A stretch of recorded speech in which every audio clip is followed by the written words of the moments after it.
344. Foundations. Chalcedon Report number 39, November the 1st, 1968. Foundations are one of the most important, abused and misunderstood aspects of our contemporary scene. Most large foundations are strongly oriented to statism, and virtually all the rest are too afraid of losing their tax exemption to do more than drift with the currents. But foundations have a central and basic place in Christian history. To understand them, let us examine briefly the ancient pagan state. The pagan state was a totalitarian divine human order. The state was a god walking on earth.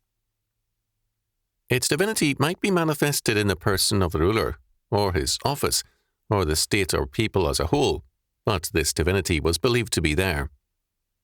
There was no freedom from the state. Everything was absolutely under state control, whether in China, India, Babylon, Egypt, Greece, or Rome. Religion was merely a department of state. The one exception was the Commonwealth of God's people Israel. God and his law order were accorded sovereignty over all things by all true believers. God's prophets could rebuke kings because even apostate men were aware of the sovereign word and its power. The tyrant Ahab had to be nagged by his foreign wife Jezebel to act against the prophets.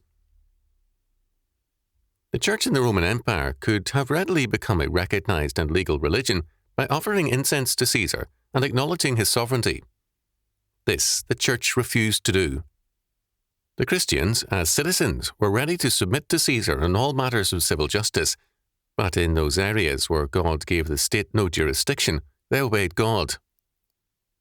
The biblical faith is not in the states as an overarching, all-governing institution which takes all others under its wings, but in God's sovereign and overarching law order, under which church, state, school, family, vocation, and all things else exist as separate yet interdependent spheres of life. The state has no more legitimate right to govern the church and school than it has to govern the laws of mathematics and physics. The realm of the church is similarly restricted. The realm of the state is justice and order under God. The realm of the church is the ministry of the word and the sacraments and the discipline of its body. The realm of the school is the development of learning and knowledge under God, and so on. The triumph of Christianity meant the death of totalitarianism, and, as a result, the state at first tried ruthlessly to exterminate all Christians. For a time, the swords and axes of executioners worked from morning to dark to kill the lines of condemned Christians. Later, when extermination failed, infiltration and subversion became the strategy. But Christianity began to create a new society, a decentralized and free society. And foundations, very, very early, were basic to that society. These foundations were free and independent agencies, free of church and state, dedicated to specific purposes: charity and welfare, hospitals and medicine, education, orphanages, missions, and so on. These foundations began to accumulate wealth to fulfill these purposes. The history books tell us that, by the end of the so-called, quote, Middle Ages, end quote, much of the wealth of Europe was in the hands of the church. They lie. There was considerable wealth in the hands of foundations, Christian orders and foundations, who were doing a great work for rich and poor alike. A greedy church and greedy states were trying to seize, and often succeeding in taking over these foundations for their own unchristian purposes. In this imperialism by both church and state, the state finally won. Let us examine those foundations again. The church very early expressed its disapproval of the Neoplatonic pagan flight of the hermits from the world. In fact, in AD 819, the Council of Ai made it plain that the Christian duty of monastery communities or foundations was to care for the poor, or, in one way or another, minister to Christian society. Some of these foundations were monastic and clerical, others were lay foundations. All were responsible for great progress. To cite one group, established by rich merchants with their poor tithes and other gifts, the Order of St. John of Jerusalem, also known as the Knights of Malta, was, by the end of the 11th century, famous for its hospital work. We have an excellent description of one of their hospitals, built in Valletta, Malta in 1575 for 800 patients in a recent study of hospitals and their history. The equipment and service in the Malta hospital were the finest of their day. In regard to the dignity of the infirmary, the patients' meals were served on silver plates and in covered bowls. Pewter dishes were allotted to the slaves in attendance.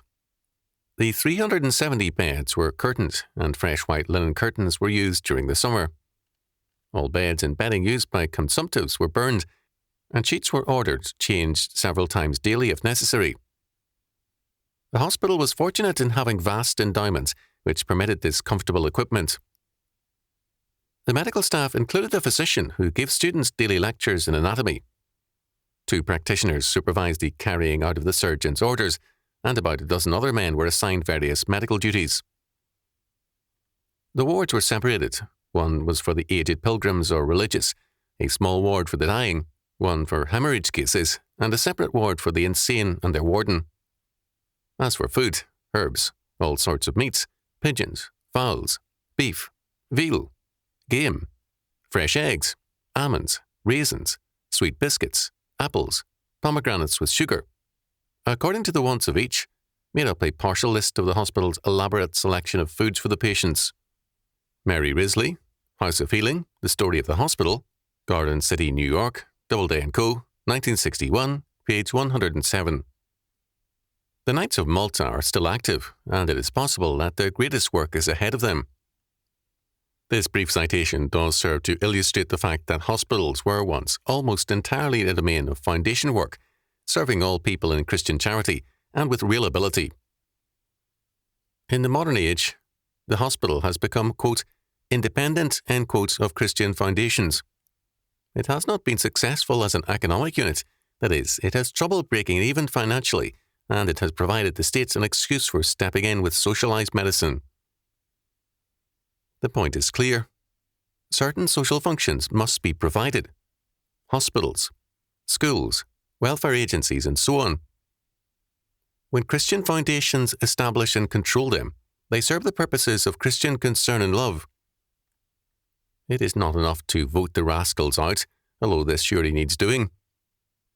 What will be done about the basic social functions, health, education, and welfare? When the state handles these, it ladles out benefits with politics in mind, and the results are social decay and anarchy. When Christian foundations assume their responsibility, the results further godly law and order. Before Horace Mann began the state school movement in the United States in the 1830s, all children were educated by the Christian schools of the day, which were independent and self-governing. The slum children, children of newly arrived immigrants, and others as well, were educated by educational missionary societies or foundations, and the work they did was excellent. One such still existing school was recently the target of Supreme Court interference and forced integration in violation of the founder's wishes. Whether the founder wished integration or segregation was none of the court's business. As late as 1907, all welfare needs in the Depression of that year were met by Christian churches and foundations. The foundation was once an independent agency whose inception, purpose, and reason for being was to manifest Christian faith and concern for all manners of men and needs. They were a basic aspect of Christian society and important and central to the cause of freedom. The plan to remove tax exemption from churches and Christian agencies is an attempt to destroy Christian civilization. The lingering echoes of the old liberty remain in the confused statements of university students and professors.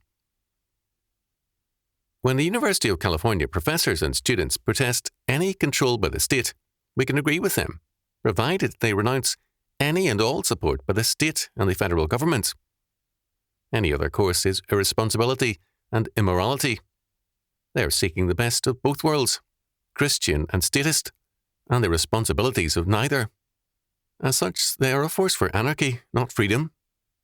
For liberty's death knell is always sounded by irresponsibility and license. The forces of Christian reconstruction are already in evidence, most notably in the Christian school movement. Today, 25 to 30% of all grade school children are not in the public schools, and 10% of all high school children are in non-statist schools. and this is merely the beginning. As many of you already know, our purpose, as a small group of Christian scholars and Christian men and women dedicated to Christian reconstruction, is to establish a centre of study and learning for this cause. A new order of foundations is central to this purpose, as well as a centre of biblical learning dedicated to total Christian reconstruction.